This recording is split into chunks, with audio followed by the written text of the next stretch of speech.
हमारा पता जलसार पार्क के बगल में हनुमान टेकरी देवघर। अपनी टेबल बुक करने और भोजन ऑर्डर करने के लिए 9471348484 या 064323194443 पर कॉल करें। झारखंड के दुमका क्षेत्र में विदेश से भारत भ्रमण पर आई महिला के साथ गैंगरेप की घटना सामने आई है। यह घटना हंसडीहा थाना क्षेत्र के कुरमाहट की बताई जा रही है। पीड़ित विदेशी महिला है, स्पेन की रहने वाली है। घटना बीते रात की बताई जा रही है।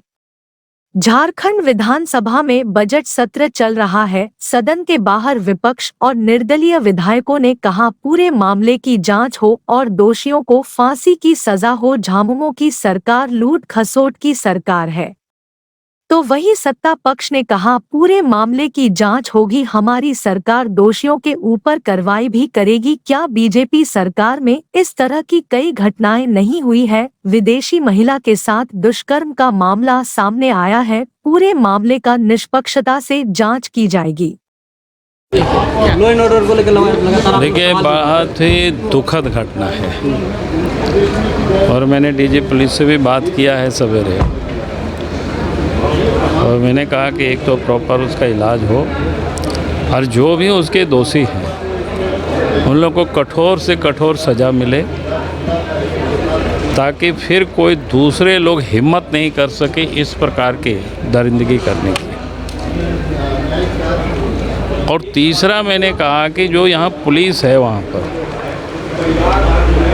इन लोगों को यहाँ से वहाँ तक सस्पेंड कर देना चाहिए। उन लोगों के ऊपर कार्रवाई होनी चाहिए। फिर जो जानकारी मिली थी कि वहाँ से जहाँ घटना घटी वहाँ से फिर CH या सरैया 8 लोग ले गया शायद मोटरसाइकिल से, मुझे लगा ये तो अमानवीय चेहरा पुलिस की लगती है, तो पुलिसों के ऊपर कार्रवाई होनी चाहिए। कानून व्यवस्था पहले ही झारखंड ध्वस्त कर चुका है। पर्यटन टूरिज्म की बार बार लोग बात करते हैं। अगर कोई विदेशी जो इस प्रकार से घूम रहे हैं और उनके साथ इस प्रकार के हादसा होगा तो बताओ झारखंड कौन आएगा? तो हम सब समाज का भी दायित्व बनता है और सरकार का विशेष दायित्व बनता है। ऐसे जिन लोगों ने भी कृत्य किया है उन लोगों को ऐसी सज़ा मिले कि आने वाला कोई दूसरे लोग फिर किसी माँ बहनों के ऊपर हाथ उठाने की कोई हिम्मत नहीं कर सके। सर, हाउस में भी राइज कीजिएगा आप लोग इसको। निश्चित रूप से अभी तो मैं आ रहा हूँ घर में।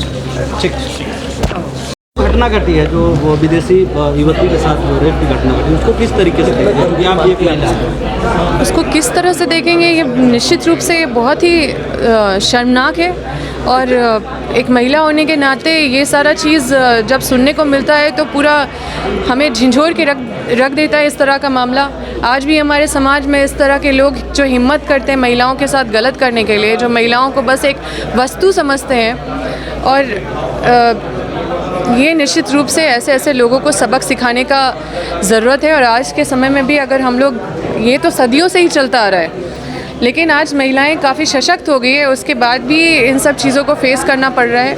तो हमारी सरकार निश्चित रूप से इस पे कार्रवाई करेगी, और मैं हर वैसी महिलाओं के साथ हूँ जो अपने जीवन में संघर्ष कर रही है, और इस तरह की चीज़ों को अगर किसी भी महिला फेस कर रही है तो निश्चित रूप से मेरे संज्ञान में आएगा, तो मैं तो चुप बैठने वाली नहीं हूँ।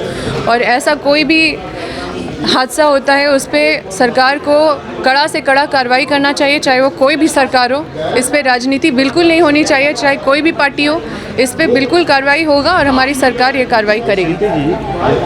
अपोजिशन का आरोप है कि ऑर्डर को मजबूत करने के दृष्टिकोण से यहाँ पर ट्रांसफर पोस्टिंग नहीं होती है, बल्कि वसूली के दृष्टिकोण से जो है ट्रांसफर पोस्टिंग होती है। वैसे में लोग देखिए, आप प्रमाण दीजिए, ऐसे बोलने हवा में बोलने से नहीं होगा ना। हम लोग के साथ जो घटना घटी है बहुत ही दुर्भाग्यपूर्ण है ये, और इसमें राज्य की छवि खराब होती है। और हम लोग बार बार कहते हैं कि ये सरकार में सुशासन नाम का कोई चीज़ ही नहीं है। और वैसी जगह जहाँ से पूर्व मुख्यमंत्री हेमंत सोरेन जी, जहाँ पे गुरु जी बसंत सोरेन जी का कार्यक्षेत्र है, और वैसे जगह पे जब लोग सुरक्षित नहीं हैं, ये तो विदेशी है, यहाँ पे आदिवासी सुरक्षित नहीं है, आम लोग सुरक्षित नहीं है। रोज़ की घटना आप लोग अखबार के माध्यम से, आपके चैनल के माध्यम से हम लोग रोज़ देखते हैं। यहाँ पे सरकार का एक सूत्री कार्यक्रम है लूट खसोट करना, पूरे राज्य को लूटना और सरकार बचाना। इसके सिवा ना जनता का इनको चिंता है। मैंने बार बार कहा, सदन में भी कहा कि आज के थानेदार का जो थानों में पोस्टिंग होता है, जब कभी भी कोई भी थानेदार का पोस्टिंग होता है, सबसे पहले ये जानना चाहता है कि ये कहाँ पे क्रिमिनल क्षेत्र है, कौन उग्रवादी क्षेत्र है, कौन उपद्रवी क्षेत्र है। अभी के थानेदार जाते हैं, सबसे पहले पूछते हैं कहाँ से कमीशन आएगा, कौन बालू गाड़ी आता है, कौन लकड़ी गाड़ी आता है। और ये सिर्फ वसूली पदाधिकारी के रूप में बैठा के रखे हैं, थानेदार बैठा के नहीं रखे हैं। सरकार को ये लोग मोटे मोटे पैसा पहुंचाते हैं, उसके बदले इनका पोस्टिंग होता है। तो उनको लॉ एंड ऑर्डर, सुरक्षा, पेट्रोलिंग से क्या मतलब है? वो तो बालू के घाट पे जाके गाड़ी खड़ा करके अपना रखता है, पेट्रोलिंग गाड़ी खड़ा करके रखता है। वो कोयला जहाँ से निकलता है वहाँ पे पेट्रोलिंग गाड़ी खड़ा के रखता है। आम लोगों का सुरक्षा, शहरों में, गलियों में पेट्रोलिंग होनी चाहिए, वो कहाँ हो रही है? आज जहाँ भी गांव में जाके देखिए, घरों घर में चोरी हो जाता है, बलात्कार हो रहे हैं, बहू बेटियां सुरक्षित नहीं है। सीएम, पूर्व सीएम जो अपने गुरु जी थे हमारे शिबू सोरेन जी, उनके घर के सामने गोली चल जाता है। ऐसे सरकार, बताइए कहाँ सुरक्षा, कौन सुरक्षित है? इससे इस सरकार में पूरे राज्य की छवि खराब हो रही है। निश्चित रूप से पूरी जनता देख रही है। आज ये लोग ढिंडोरा पीट के बोलते हैं कि हेमंत सोरेन जी को ज़बरदस्ती जेल भेज दिया गया। जब ज़बरदस्ती जेल भेज दिया गया तो आज क्या हो रहा है? आज क्या हो रहा है बताइए? और ऐसी स्थिति में केंद्र सरकार अगर हस्तक्षेप नहीं करती है, राजभवन हस्तक्षेप नहीं करती है, तो फिर बचेगा क्या? मतलब लूटने का पूरा छूट मिले, ऐसा ये सरकार चाहती है। लॉ एंड ऑर्डर को लेकर सदन में सवाल उठाइएगा? बिल्कुल, अभी चलेगा, उसी पे चलेगा, लॉ एंड ऑर्डर पे ही चलेगा।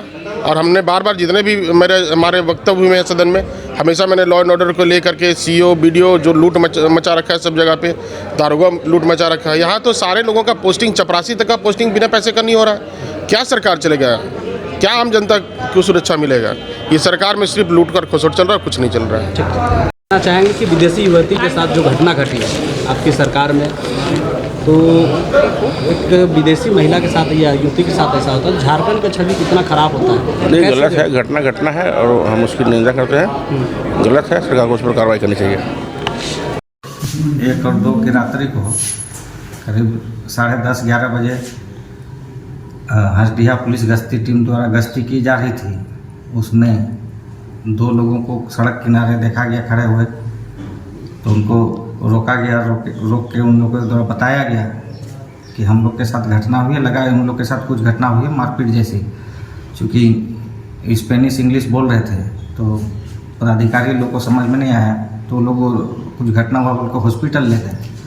उसी क्रम में हॉस्पिटल में उन लोग के द्वारा बताया गया डॉक्टर साहब को कि उन लोग के साथ जो है उनके साथ लज्जा भंग की गई है। तो उसके बाद हम लोग को रात में ही सूचना दिया गया।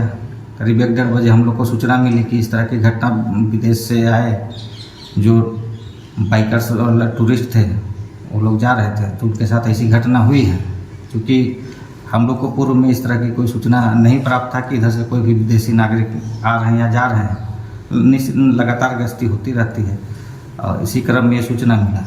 तो सूचना का सत्यापन के लिए फिर पूरे टीम के साथ मैं स्वयं और पुलिस उपाधीक्षक सदर और जरमुंडी सबके साथ गया और त्वरित वहाँ पर लोग से बात किया, विदेशी महिला से भी बात किया। उन लोगों ने बताई कि उनके साथ गलत हुआ है और कुछ हुलिया भी उनके द्वारा बताया गया कि ऐसे ऐसे लोग थे, ऐसी भाषा बोल रहे थे, इस तरह की उनकी आवाज़ जो हम लोग समझ में नहीं पाए कि लोकल है या कुछ, उनको कोई आइडिया नहीं था भाषा के बारे में। तो इसी बीच में हुलिया और कुछ हम लोग को हल्का अपना सुराग लगा, जिसके आधार पर हम लोगों ने कुछ लोगों को डिटेन किया है। उसमें उन लोगों ने अपनी संलिप्तता स्वीकार की है और एक लड़के ने अपने अन्य सहयोगियों को जो इस अपराध में शामिल थे उनका भी नाम बताया है और उसके लिए हम लोग ने विशेष छापामारी दल का गठन किया है। इसका मॉनिटरिंग मेरे द्वारा किया जा रहा है, साथ ही साथ डीआईजी सर के द्वारा भी लगातार इस पर निगरानी रखी जा रही है और हम लोग प्रोफेशनल वैज्ञानिक तरीके से एफएसएल की टीम और सीआईडी की टीम का भी हम लोग सहयोग ले रहे हैं और जल्द ही जल्द जो बाकी शेष बचे जो अपराधकर्मी हैं इस घटना में शामिल, उनको अविलंब हम लोग गिरफ्तार कर लेंगे और त्वरित न्याय विचारण हेतु इसका अरेस्ट करके हम लोग त्वरित विचारण हेतु न्यायालय में अपील करेंगे और इसे घटना में जो भी शामिल हैं उनको सजा दिलाएंगे।